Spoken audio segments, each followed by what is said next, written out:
Olá, meu nome é Natália Devens e nessa cobertura das eleições de 2020 de A Gazeta, você confere entrevistas com os candidatos a prefeito. Agora vou falar com Ralfer Luigi, do partido PL, que é candidato a prefeito de Vitória. Candidato, vamos falar primeiro sobre a segurança pública, pois os moradores de Vitória têm sofrido bastante com a guerra do tráfico de drogas e por mais que a Polícia Militar tenha um papel preponderante na segurança dos cidadãos, há também um trabalho a ser feito pelo município. Então, sobre essa questão da violência, nós recebemos também questionamento pelas redes sociais da internauta Annelise Albuquerque, que é o @AnneliseAlbuquerque96, e ela pergunta qual é a sua proposta para resolver essa questão. E o Alperson, que é o @AlpersonCorretor, questiona qual é a sua proposta para diminuir o tráfico de drogas na região da Grande Santo Antônio. São duas perguntas que estão conectadas. Antes de mais nada, eu queria dizer e agradecer a oportunidade, mas dizer o seguinte: o programa de governo da nossa chapa, da nossa equipe, ele é calcado necessariamente na segurança. A segurança é o pilar central de todas as outras áreas de desenvolvimento da cidade. Porque uma cidade insegura é uma cidade desorganizada economicamente, uma cidade insegura é uma cidade com menos emprego, uma cidade insegura é uma cidade com menos oportunidade para as pessoas. E aí, todos os outros vetores, eles são pensados também envolvendo a área de segurança. Por exemplo, iluminação pública. A gente tem que reconhecer que a iluminação pública de Vitória melhorou nos últimos anos, mas ela não foi pensada para resolver problemas de segurança. Então, nós temos ainda alguns pontos onde a iluminação não é adequada e lá tem uma ocorrência significativa de assaltos, de roubos, de violência contra a mulher, de estupros, de tráfico de drogas, de homicídios. Então, a gente precisa iluminar a cidade. É uma ação de segurança. Uma segunda ação de segurança é você, principalmente voltado para o pessoal da área de Santo Antônio, é você gerar oportunidade naquela região. Santo Antônio é um lugar riquíssimo em termos históricos, é um lugar riquíssimo em termos culturais, gastronômicos. Então, a gente pode fazer do turismo um vetor de desenvolvimento econômico para que em Santo Antônio tenha oportunidade para as pessoas trabalharem, oportunidade para as pessoas se requalificarem também e saírem lá digamos assim, de uma área tênue entre a cooptação pelo mundo do tráfico de drogas e, digamos assim, seguir o caminho da lei. Então, é preciso dar oportunidade às pessoas para que elas construam a sua própria história. E é isso que a gente prevê também, o desenvolvimento econômico baseado principalmente na segurança. E tem a segurança propriamente dita. A gente precisa criar um gabinete de inteligência dentro da prefeitura, vinculado diretamente ao prefeito. A gente precisa usar toda a tecnologia de reconhecimento facial, de leitura de placas, para que a gente possa identificar aqueles que cometeram atos contra a lei, identificar, por exemplo, veículos roubados e assim atuar mais fortemente. A gente precisa implementar ações da Guarda Municipal, porque a Guarda Municipal de Vitória ela precisa ser reformulada para que ela ataque preventivamente o crime, ou seja, evite a ocorrência do crime, que é muito mais barato você evitar a ocorrência do crime do que eventualmente você socorrer algo que já aconteceu. É muito, muito mais barato. Tem que ampliar as ações, claro, da Guarda, a Guarda precisa ser ampliada. Se tem um órgão em Vitória que precisa de um apoio forte, um apoio objetivo, é a Guarda Municipal de Vitória. Um terceiro ponto muito importante é a articulação com o governo do Estado e com o governo federal, para que a gente possa pegar o melhor dos sistemas de inteligência, pegar o melhor da Polícia Rodoviária Federal e da Polícia Federal, pegar o melhor do combate à corrupção e pegar o melhor da Polícia Civil e Militar, fora os outros poderes, e aí eu falo do Ministério Público e das justiças estaduais e federais e do Tribunal de Contas, para que nesse pacto se crie um gabinete de gestão municipal envolvendo a segurança, para que cada um tenha um papel ali. Esse gabinete também seria comandado pelo prefeito da cidade, para que cada ator tenha o seu papel. E nesse contexto com os órgãos trabalhando em sinergia, você tendo o sistema de inteligência, a cidade mais iluminada, a guarda reforçada, é possível a gente reduzir, sim, com todos juntos, os índices de criminalidade, não só em Vitória, mas na Grande Vitória, de uma maneira geral. Agora, a próxima pergunta, a gente vai falar de mobilidade, já que Vitória acaba sendo uma cidade de passagem para os moradores dos outros municípios da região metropolitana, em especial da Grande Vitória. Temos duas importantes vias que foram revitalizadas recentemente, foram a Leitão da Silva e a Avenida Vitória, e também a linha verde foi criada no município. Mas ainda há um gargalo que causa grandes congestionamentos na cidade, principalmente devido à travessia para Vila Velha. O que o senhor pensa sobre isso e quais são as suas sugestões para a melhoria da mobilidade? Então, vamos lá. Mobilidade, né? Mobilidade urbana, eu gosto de chamar de mobilidade humana, né? E nesse contexto, a gente tem atuações tanto do governo federal quanto do governo do estado nos acessos à Vitória. E isso gera um benefício, porque fica mais fácil sair da cidade, e gera um outro benefício, fica mais fácil entrar na cidade. E aí a gente precisa adaptar todas as vias de Vitória a essa nova dinâmica que vai ser gerada. A construção do contorno de Mestre Álvaro, por exemplo, que muita gente acha que não vai implicar no trânsito em Vitória, implica, porque ela reduz a distância de quem vem do norte do estado com destino à capital. Então, a chegada de veículos em Vitória vai ter uma concentração maior ali pela reta do aeroporto. Então, o trabalho que o governo do estado está fazendo ali avança na questão do trânsito. Mas a mobilidade, a gente precisa separar em duas coisas e saber o que nós vamos efetivamente alimentar em termos de oportunidades. A primeira é, Vitória é uma cidade, geograficamente, um município pequeno, pequenas distâncias. Então, a gente tem que incentivar o uso de veículos não motorizados, como, por exemplo, a bicicleta. Então, a gente tem que acentuar, avançar na construção e no disciplinamento da utilização, na construção de ciclovias e no disciplinamento da utilização das bicicletas aqui. E isso envolve, Natália, de novo, segurança, porque o cidadão ele só vai trocar o carro dele por uma bicicleta, por exemplo, quando ele tiver a certeza que ele não vai ser assaltado nessa travessia. Então, uma cidade segura contribui para a mobilidade urbana. O outro avanço, a gente precisa efetivamente transformar o sonho do aquaviário em realidade. Não é nenhuma ideia mirabolante, muita gente tem tentado, mas precisa, com a liderança do prefeito de Vitória, junto com os outros prefeitos da Grande Vitória, mas principalmente Cariacica e Vila Velha, a gente construir uma solução em conjunto que nos permita trazer as pessoas, tanto de Vitória para ir para esses municípios, quanto desses municípios para chegarem em Vitória. Aí você retira carro da pista, você retira gente, por exemplo, passageiros dos ônibus, e aí você retira ônibus da pista também. Então, a mobilidade, tanto com outros modos de transporte, aí eu citei o não motorizado e o aquaviário, permite uma melhoria da mobilidade, quanto a melhoria do próprio transporte coletivo de passageiros. E aí a gente tem que estudar uma solução adequada do transporte de massa. O governo do estado já está estudando isso e Vitória pode dar a sua participação. Nesse contexto, não dá para pensar mobilidade em Vitória sem pensar numa mobilidade intermunicipal. Se você não fizer isso, se você pensar só Vitória, nós podemos resolver um ou dois gargalos, mas não vamos resolver o problema da cidade, porque é exatamente o que você falou. Vitória é uma cidade de passagem também.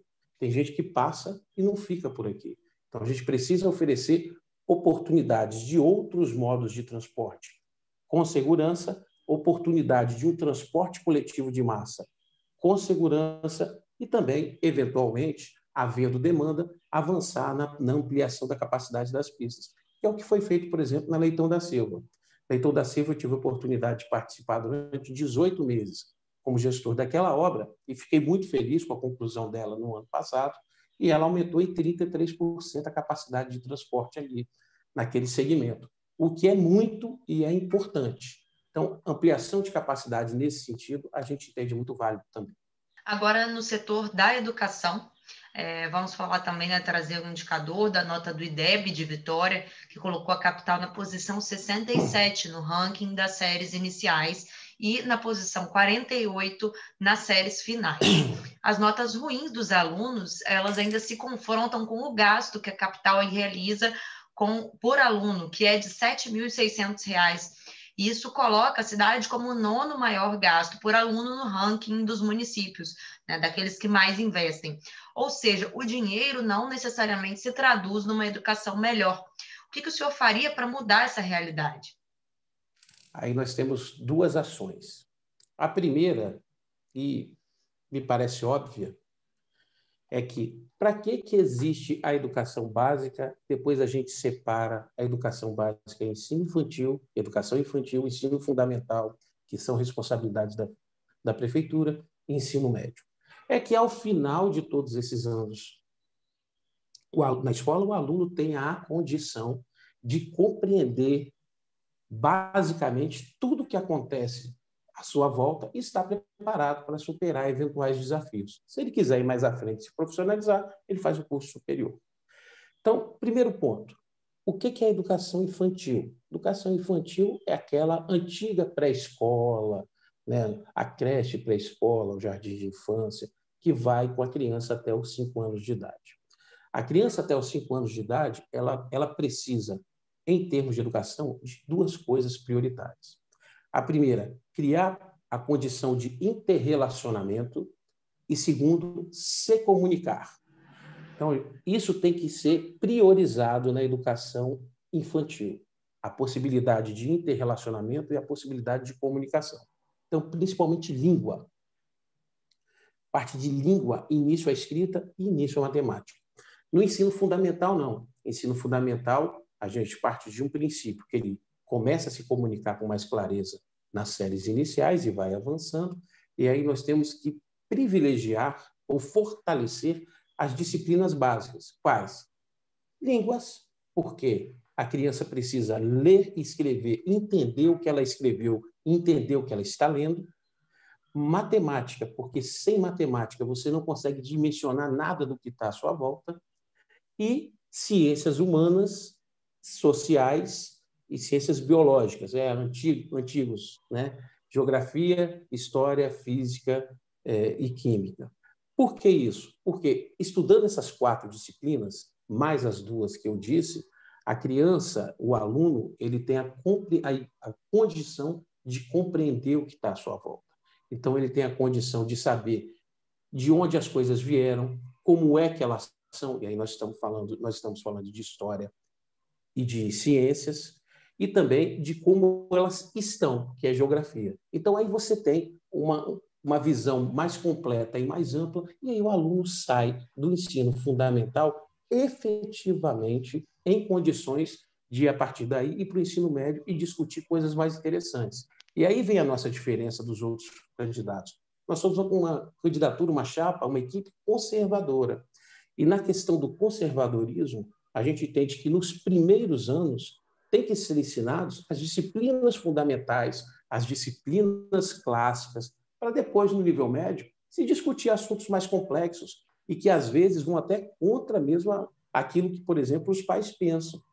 Isso aí deixa para o ensino médio, isso aí deixa para o ensino superior, mas o ensino fundamental não. O ensino fundamental a gente tem que privilegiar as disciplinas clássicas, privilegiar os conceitos básicos, para que a criança possa entender o que está acontecendo à sua volta. Aí sim, depois disso, e também depois de uma boa dose de ensino médio, que tem assuntos mais complexos, a gente pode partir para, por exemplo, assuntos polêmicos.